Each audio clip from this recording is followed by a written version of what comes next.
जो लोकांसाठी काम करतो त्याला आत्मविश्वास असतो, त्यामुळे घालमेल व्हायचा माझा विषयच नाही, दत्तात्रय भरणेंनी व्यक्त केला विश्वास।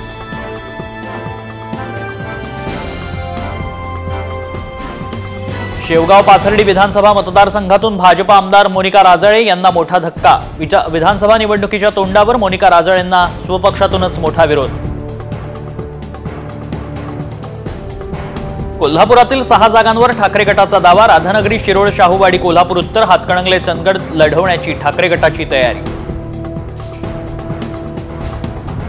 संभाजी महाराजांच्या पुतळा लोकार्पणावरून वाद। खासदार संजय राऊत वेळेवर न पोहोचल्यानं समितीकडून स्मारकाच्या गेटला लावलं कुलूप। ओबीसी नेते श्रावण देवरेंच्या घराला फासलं काळं। देवरेंनी 2 समाजात तेढ निर्माण करणारी पोस्ट सोशल मीडियावर टाकल्यानं राडा। पुणे गुन्हेगारांची राजधानी, गृहमंत्री करतायत काय? पुण्यातील वाढत्या गुन्हेगारीवरून सुळेंचा फडणवीसांवर निशाणा। संभाजीनगरात मनोज जरांगेंकडून त्यांच्या जनसंपर्क कार्यालयाचं उद्घाटन। छत्रपती भवन असं या कार्यालयाचं नामकरण करण्यात आलं। स्पर्धा परीक्षा देणाऱ्या विद्यार्थ्यांचं पुणे जिल्हाधिकारी कार्यालयाजवळ आंदोलन। फडणवीसांकडून आंदोलनाची तात्काळ दखल।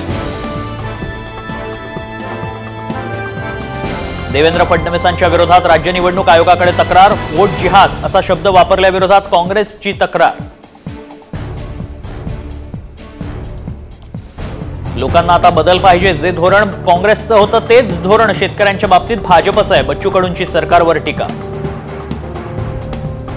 मंत्रालयाच्या जाळीवर उड्या मारणाऱ्या आमदारांचा राज ठाकरेंनी घेतला समाचार। महाराष्ट्राच्या राजकारणाची सर्कस करून ठेवली आहे, पोरकट चाळे करणाऱ्यांना झटका, जनतेला संधी असल्याची टीका। पंतप्रधान नरेंद्र मोदी उद्या महाराष्ट्र दौऱ्यावर। वाशिममध्ये 23,300 कोटी रुपयांच्या कृषी आणि पशुसंवर्धन क्षेत्राशी संबंधित उपक्रमांचा पंतप्रधानांच्या हस्ते शुभारंभ। मुख्यमंत्री शिंदेंचा मालेगाव दौरा रद्द। शिंदेंनी फोनवरून दिल्या कार्यक्रमाला शुभेच्छा।